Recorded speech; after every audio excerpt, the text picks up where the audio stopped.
Alright, what's going on, you guys? Nick here with Nick Strength and Power. I've got a couple of interesting stories for you guys today. The first story that I've got for you guys today, let's talk about GoodVito. Vitaly Ugonikov, the Russian bodybuilding sensation that moved to Brazil in preparation for his amateur attempt to earn his pro card and then his pro debut.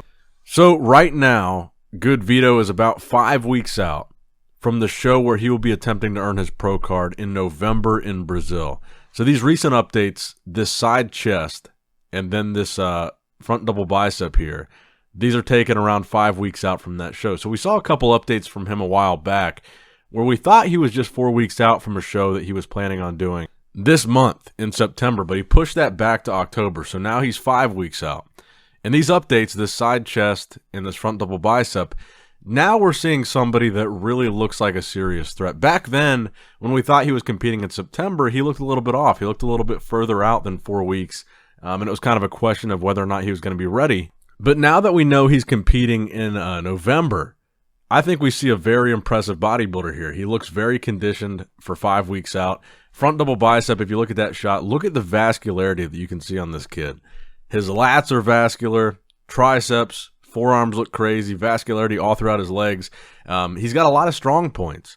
His legs being one of them, his arms being one of them, his extremities, his limbs are very impressive. He's got a pretty good V-taper. He's got very wide flaring lats from the front.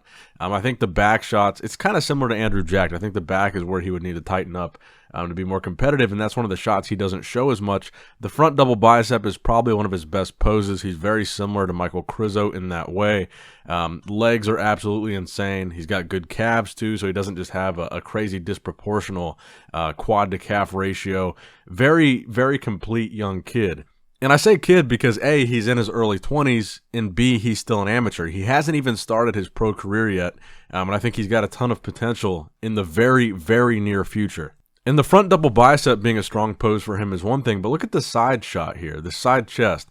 Crazy thickness throughout the upper body. Obviously, his arms are crazy, pretty good thickness in the chest, but look at the side profile of his legs. Look at how the hamstrings just hang. His legs are pretty insane.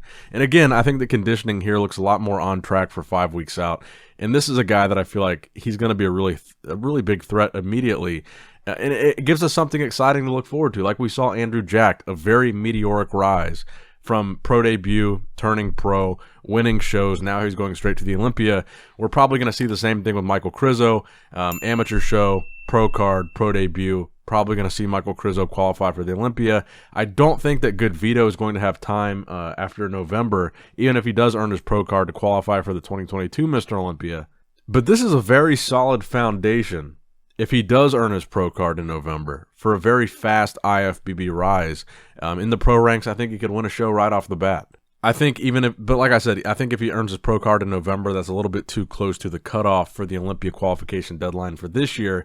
But if he competes later in the year, he could qualify early for the 2023 Mr. Olympia, and then he could have a whole year to try to improve and grow into that show. So GoodVito right now, I think, is looking extremely impressive. We saw some pictures of him training with Rolly Winkler. I don't know if they're working together in like an official capacity, like Rolly is now maybe his trainer. But safe to say, GoodVito is looking very impressive. Now, another thing I want to talk about in this video is we got the scorecards for this past weekend's 2022 Arnold Classic UK in men's open bodybuilding. And I thought we could learn some interesting things from these scorecards. Number one, the fashion which Andrew Jacked won, I was kind of surprised to see that it was unanimous. If you look at Shinedu Andrew Obieka, at prejudging, he had a score of 3. At finals, he had a score of 3. His total was a score of 6, a unanimous first place vote at prejudging and finals. So after prejudging, he was first. After finals, he was first. The judges seemed to have no doubt in their mind that Andrew Jacked was going to win. And I don't have a problem with that. I do think Andrew Jacked deserved to win. I want to say that on record. People keep saying that because I said Andrew Jacked doesn't look improved to me from Texas, that I was saying that he doesn't deserve to win. That's not the case. I don't think he looked improved from Texas. I stand by that statement. But I still think he did enough to win, and I still think he deserved the victory. And the whole thing was, in Texas, he said he was 75%, and that he was going to improve at least 25% for this Arnold Classic UK. And flat out, I don't see that here. He looks good. He looks like he looked in Texas, which was good, but I just do not see a 25% version of improvement from Andrew Jack here in the Arnold Classic UK. But again, I think the victory was deserved. And like I said in the last video, maybe you have a situation here where Andrew Jack is saving the 100%, the perfect peak, the best of his physique for the Olympia, and maybe it's possible he didn't take this show as seriously as he otherwise would have had he not won Texas, because winning Texas ensured him the qualification for the Olympia, meaning he did not need to do the Arnold Classic UK. This was a second pro win, which is very impressive. There's not very many bodybuilders, I'll tell you right now, that have 2 professional wins going into the Olympia. There's not many. There's very few. That puts Andrew Jack in a very elite category, especially for a guy that just made his pro debut a few months ago, less than a few months ago. I think Andrew Jack is the real deal. I just want to say that. But I just want to say that I don't think they made good, Andrew or George Farah, on their promise of coming in 100% and 25% better than the Texas Pro. I just don't see that here. But I still think he looks really good. I still think he's got a fantastic physique, great structure. I don't think his conditioning was spot on. I think it was about the same as Texas, if not maybe a little bit worse. But again, I do think it was enough to win. This is not a knock on Andrew Jack. I'm just saying I don't see what they told us we were going to see, a better Andrew Jack, a significantly 25% better Andrew Jack, I don't think is what we saw here. But there's some other interesting things in this scorecard here that I thought we should draw attention to. So obviously in second place you had Patrick Johnson, which I was actually interested to see that, again, unanimous decision, prejudging and finals, they had Patrick in second. And by the way they were moving these guys around at prejudging, I didn't think they knew that they had Patrick in second at prejudging. I thought that was a decision they made at finals, but it looks like that was the decision that they had at both prejudging and finals. 6-6 with a score of 12, unanimous second place for Patrick. Now, where things get interesting is third and fourth, and this is where I said I thought it was the closest, but I thought it was going to be a battle for second place. Martin Fitzwater and James the Shed Hollingshead. So at prejudging, James was beating Martin, which is about what I said. I thought that Martin came out and initially looked better than James at prejudging, but as they continued to pose, I felt like James got a lot harder and Martin kind of faded a little bit. And that was reflected in these scores. So at the prejudging, James Hollingshead, he had a score of 9, and Martin Fitzwater had a score of 12. So James was ahead by 3. But then the interesting thing here was at finals, Martin and James were tied. They were head-to-head. They both had 12 points. So like I said, I thought it was very close between Martin and James, and it was very close because at finals they were tied, but that score with James being ahead at prejudging, that score came out to, was Martin with a final score of 24 and James with a final score of 21 with a 3-point decision giving James the third place finish and Martin fourth. So that was another thing that a lot of people had an issue with me saying, was that I thought that Martin could have placed higher or should have placed higher, and I was expecting him to place higher.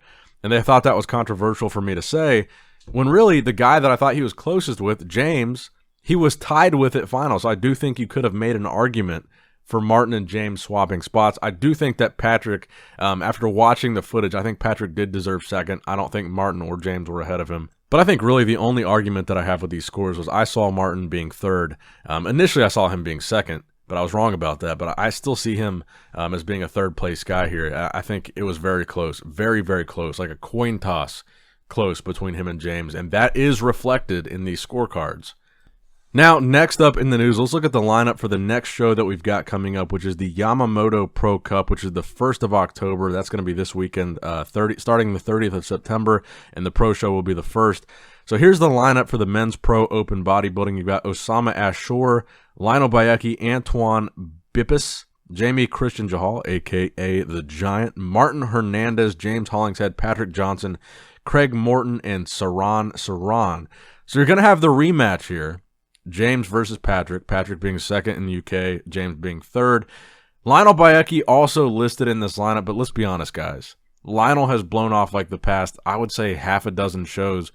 For whatever reason, he says visa, he says, whatever the excuse is, but he's committed to several shows over the past few years, and he hasn't showed up to any of them. I would expect that we're not going to see Lionel Bayeki in this show. It is in France. Lionel Bayeki is French. As far as I know, he still lives in France. And again, the reason that he's been giving for not competing in some of these shows is his visa, which would theoretically not be an issue if he's competing in France. So we'll see. But personally, I've got a feeling like we're not going to see Lionel Bayeki compete here. If we do, great, because honestly, I think Lionel Bayeki's got a fantastic physique. I think it's a shame that we haven't seen him compete in so long. But again, like I said in the last video, he's kind of become the boy that's cried wolf because he's committed to so many shows and just hasn't done them. And again, the main reason has been this visa thing. So maybe I should give him a little bit more credit, and maybe I should assume he'll be here because it is in France. But just don't be surprised, don't be too let down if we don't see Lionel Bayeki compete. But if he does, I could see him being a top 3 guy. But I am mostly excited to see the rematch here between James Hollingshead and Patrick Johnson. Can James edge out the victory here and secure an Olympia qualification off a professional victory? And the final story that I've got for you guys today, the latest physique update from Hunter Labrada at 12 weeks out. Hunter Labrada obviously was last year's 2021 4th place finisher at the Olympia, surprising a lot of people taking that high of a placing. And this year, what we've seen from Hunter Labrada in these offseason updates and then into his preparation for the Olympia, those updates, I think we are seeing a much bigger, much more filled out physique from Hunter Labrada. He certainly looks like he's put on some size. He says he was weighing 284 pounds 2 weeks ago, fasted, which is pretty close to Nick Walker, who, I think is his biggest rival. And Nick, I think, was like in the 290s recently. Nick Walker peaked out at like 300 and something pounds, like right around 300 pounds. But I think now he's closer to 290 now that we're 12 weeks out from the Olympia. And the question at this point really is Hunter's added size going to be enough for him to improve upon 4th place? Because I think that barrier of entry is a very big one. I think Hunter looked fantastic last year, and a lot of people, for some reason, give me flack for saying that. I really like Hunter's physique. I really liked his presentation at the Olympia. A lot of people didn't agree with him beating Nick. A lot of people didn't agree with him being 4th. And again, I think the Hunter versus Nick thing is debatable, but I do think Hunter has a very, very good physique, and I think he looked good at the Olympia. But the barrier to entry for Hunter to improve is Hadi Choopan, Brandon Curry, and Big Ramy. So the question is, will this added size be enough for Hunter to improve and crack the top 3? Can he beat a Hadi? Can he beat a Brandon? Can he beat a Ramy? Or will it be just enough to hold on to 4th place again and continue to hold off the newcomers like Nick? Maybe even Andrew Jack, Krizo, Ian Valliere, William Bonac, who I think he's going to be very dangerous this year. I'm actually going to go on record as saying if Krizo qualifies for this year's Olympia, you've already got Andrew Jack. You've got an insane Olympia lineup.